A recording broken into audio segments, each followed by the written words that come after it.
Hi everyone, welcome back to the channel. Today's Down and Dirty. We're going to talk about how to take instruction as an apprentice. As someone new to the industry, what should you be focused on when someone gives you instructions? And that sounds like the silliest topic in the world, but this actually came from a real world conversation that I had with someone in the industry. Thank you, Mia, for kind of inspiring this topic.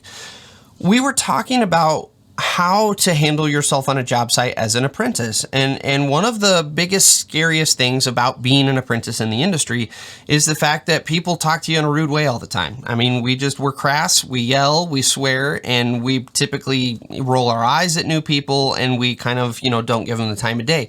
And to a new person in the industry, that's very intimidating. And it's really easy to get discouraged.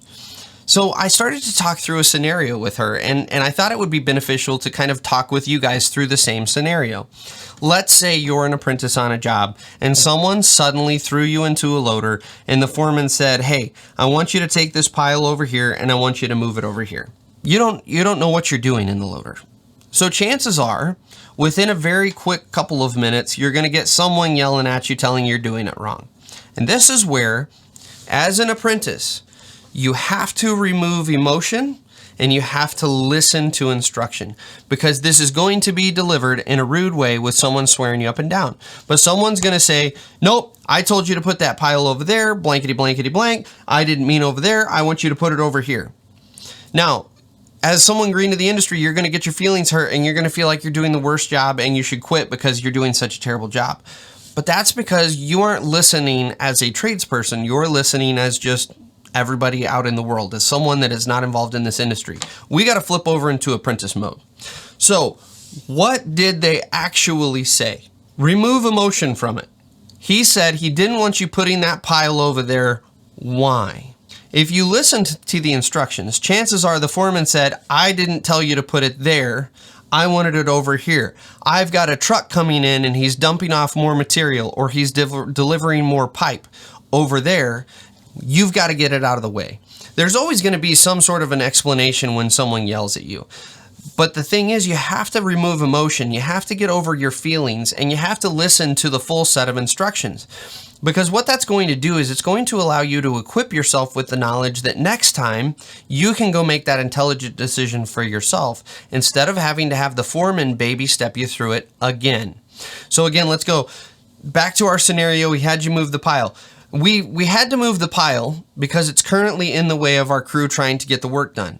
Where you originally went to go set it is where the new pipe is going to get delivered to. And it's probably, if you were to pay attention, it's probably pretty dang close to the working area that you're currently in, right? Because we're not going to deliver our pipe 4 miles away from where we're working. We want to get that pipe truck as close as possible to the job site, to the actual hole where the pipe is going to go. And that's why the foreman had an issue with you putting the pile there. So where did he have you put the pile instead? Did he have you carry that pile 4 miles down the road? Even 400 yards down the road? Probably not. He probably had you keep it pretty close to where the work was being done. Because again, if we're all concerned about efficiency on our job site, you're going to want to keep those materials close so that you have quick access to them. We just know that the material is in the way currently, and we need to get it out of the way. But that doesn't mean take it 4 miles down the road. Keep it close.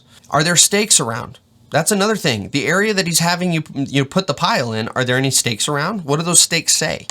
If they're sidewalk stakes and we're working on pipe, we know that that's okay. We don't have to worry about it. We're not going to knock those stakes over, because that is the biggest no-no on the entire job site. You don't knock over stakes.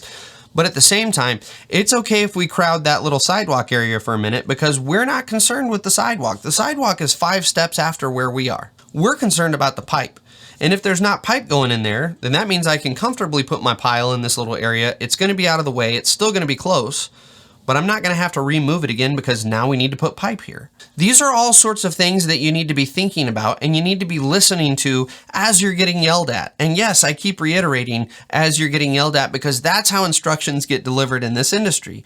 And that's where most apprentices struggle, is they get too hung up on the emotional side of, I'm getting yelled at, I suck, I'm doing a terrible job. Or you can go the other way with it. Everyone on this job site is an asshole. Everyone's mean. I don't want any part of this industry. And the second you start going down that road mentally, you have turned off your brain and you're no longer listening to the rest of the instructions. Instead, it becomes about how you feel and the emotional things that you're working through.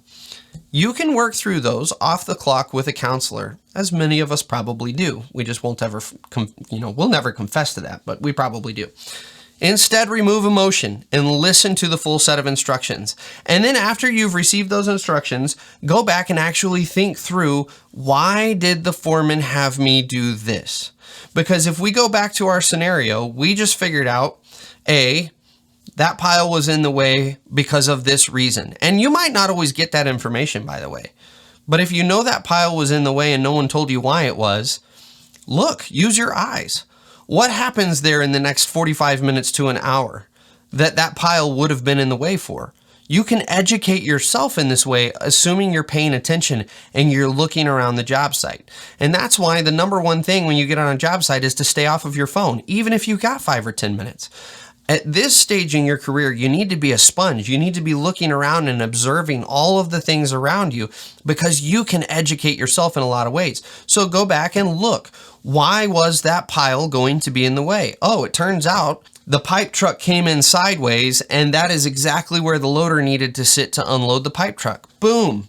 You just learned something so that next time the foreman asks you to move a pile out of the way, you don't have to ask questions about where that pile goes. You don't have to worry about getting yelled at again, because you've already thought, okay, the pipe truck's going to, roughly pull in this area. The loader's going to need roughly this area to work in. I don't want to move the pile anywhere in this whole area. Go back to your stakes. Let's say there were some pipe stakes there. Watch what happens when the pipe crew goes and digs up that area for pipe. How much room do they need? Well, if we ever have to move another pile and we see some pipe stakes, you know that you need to stay away from those pipe stakes, roughly, 50, 30 feet, somewhere around there. These are all of the things that you need to be thinking about and taking in when you receive a set of instructions from someone. Remove emotion, get over the fact that people are yelling. That's just how we communicate. You're going to get eye rolls. You're going to get someone huffing at you because you're taking too long. That's all part of being an apprentice in the industry. The key is push through, remove emotion, and actually listen to the instruction being given. Because if you start to flip your mentality over to this side, you're going to progress very quickly in your career, because most people don't do this. And that's where they really get yelled at. Because I can tell you right now, if I'm a foreman on the job and I took the time to explain to you why the pile was in the way there and why I want the pile over there, and then the second time I ask you to move a pile, we have the conversation again. It's not going to be a friendly conversation. I'm going to start getting irritated. And if I have to tell you a third time, I'm looking for someone else to run the loader, because you're not getting the point. You're not understanding why I'm telling you the things that I am. Instead, you're only focused on the task. And that is a perfect recap to this whole video. When you are given instruction, focus on the total instruction. Don't get fixated on the task. No one is telling you to do a task. They're telling you an instruction, and you need to understand every part of that instruction. And if you don't, ask. No one is going to yell at you. They might act irritated, but no one is going to yell at you for asking for clarification on instructions so that you do it right the first time.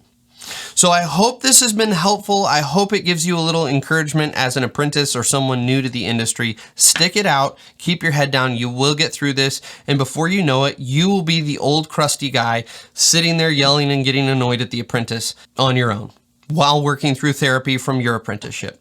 So thanks for watching. We'll catch you guys on the next Down and Dirty.